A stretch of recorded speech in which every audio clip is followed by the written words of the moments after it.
Hello traders, how are you? कैसे हैं आप लोग? आई होप आप लोगों को बहुत ज़बरदस्त कल प्रॉफिट हुआ होगा हमारी कॉल्स के ऊपर। 100 पिप का प्रॉफिट कल हमने यूरो यूएसडी में बुक किया। 100 पिप का प्रॉफिट कल हमने जीबीपी यूएसडी के अंदर बुक किया। 10 पॉइंट का प्रॉफिट कल हमने गोल्ड के अंदर बुक किया। तो बहुत ज़बरदस्त कल हमारी कॉल्स का आगाज़ हुआ।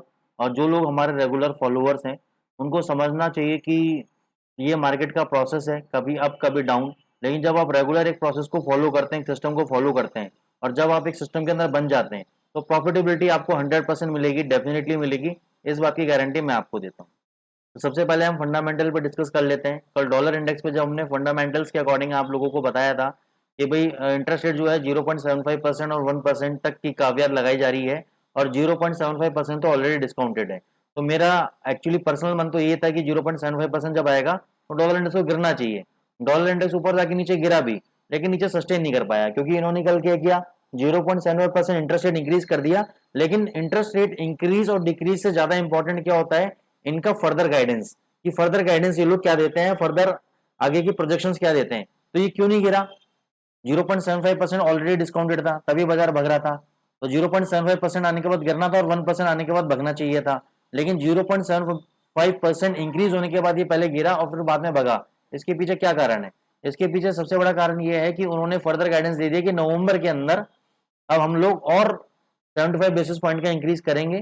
ठीक है, अभी हम इन्फ्लेशन को कंट्रोल करने के लिए अभी हम बिल्कुल तत्पर हैं, और इसको हम बिल्कुल ही कंट्रोल में लेकर रहेंगे। और इसके लिए हमें अगर एक और इंटरेस्ट रेट अगर इंक्रीज करना पड़े तो उसमें हम हिचकेंगे नहीं।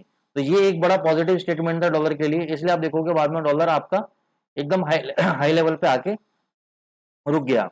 अभी क्या है, डॉलर इंडेक्स के अंदर ये देखो बेरिश एनगल्फिंग कैंडल बनाई है। हालांकि आप बॉडी पे मत जाओ, आप हाई और लो पे अगर आप जाओगे तो उसने बेरिश एनगल्फिंग कैंडल बनाई है, और इसने यहाँ गैप भी फिल कर दिया है। तो अगर ये इस बार अगर इसका लो टूटता है तो वापस से 110.50 तक ये टच करने रीटेस्ट करने जरूर आएगा इन प्राइजेस को।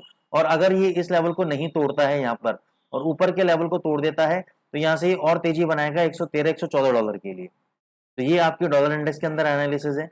अब हम आ जाते हैं यूरो यूएसडी के ऊपर।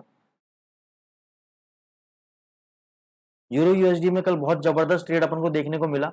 अगर आप लोग टाइम अगर हो 2 मिनट का, तो आप मेरा पुराना वीडियो, कल का वीडियो जाके देखें।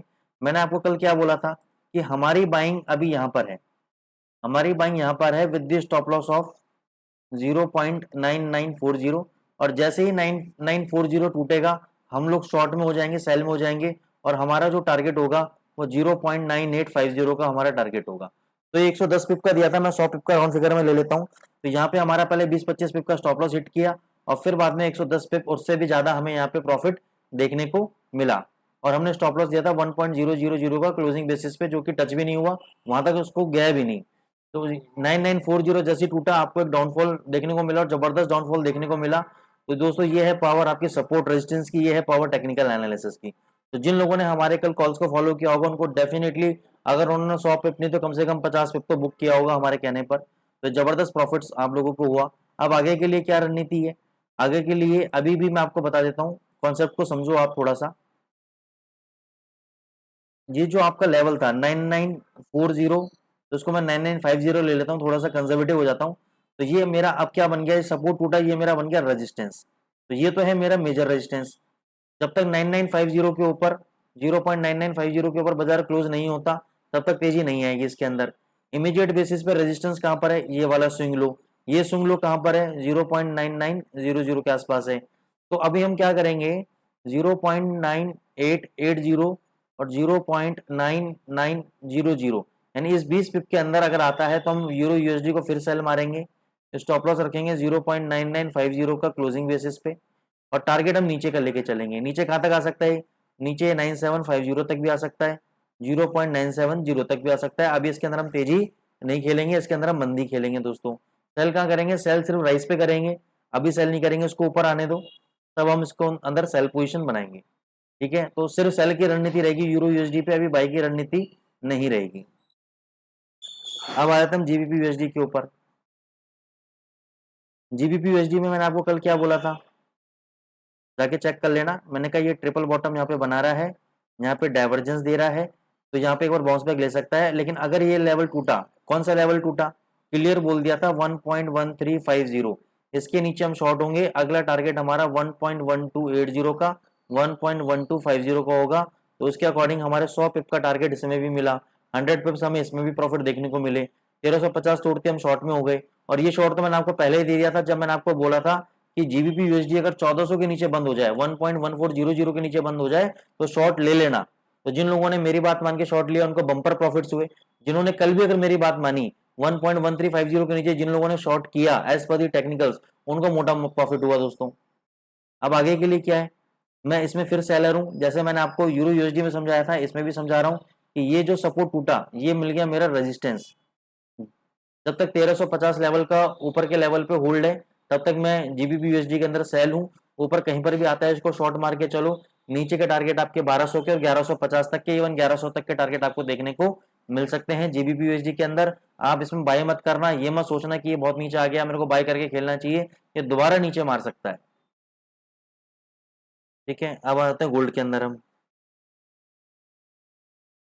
गोल्ड के अंदर हमने बोला था सुबह सुबह आपको, जब ये यहाँ पे चल रहा था, आप मेरा पुराना वीडियो जाके देखो, ये भी 60-62 के आसपास चल रहा था, तो मैंने 64 के आसपास चल रहा था, तो मैंने कहा कि भाई जब तक ये 60 का लेवल नहीं तोड़ता 1660 का, ये 1770 और 1670 और 1675 तक जा सकता है। आप कल खुद देख लो कहाँ तक ऊपर गया है। और 1660 के नीचे मैंने बोला था 50 तक जा सकता है, तो 54 के आसपास वापस लो लगा के आया है। तो यहाँ से हमारे 10-15 पॉइंट के टारगेट फिर हमें गोल्ड के अंदर देखने को मिले। अब अभी के लिए क्या है, फिर मैंने बोला था 1600 अगर 60 तोड़ेगा तो 1650 1640 जाएगा, तो वो नहीं गया, 1654 तक गया बस। तो वो लेवल नहीं हमारे अचीव हुए, लेकिन ऊपर के टारगेट हमारे अचीव हो गए। अभी क्या है, इसने डबल बॉटम बना दिया, यहाँ पे एक बॉटम ये रहा, एक बॉटम ये रहा।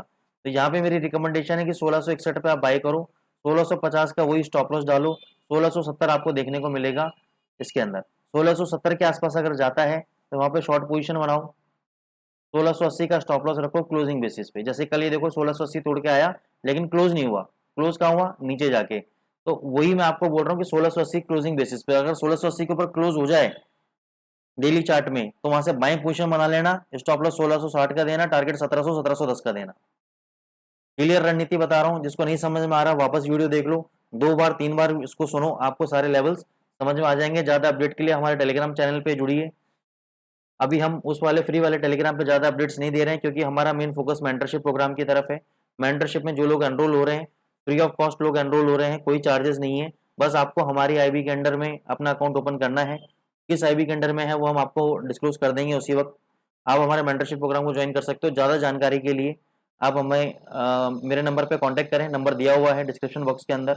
चैनल को लाइक करें, सब्सक्राइब करें, बेल नोटिफिकेशन आइकन को प्रेस करना ना भूलें दोस्तों। Thank you so much.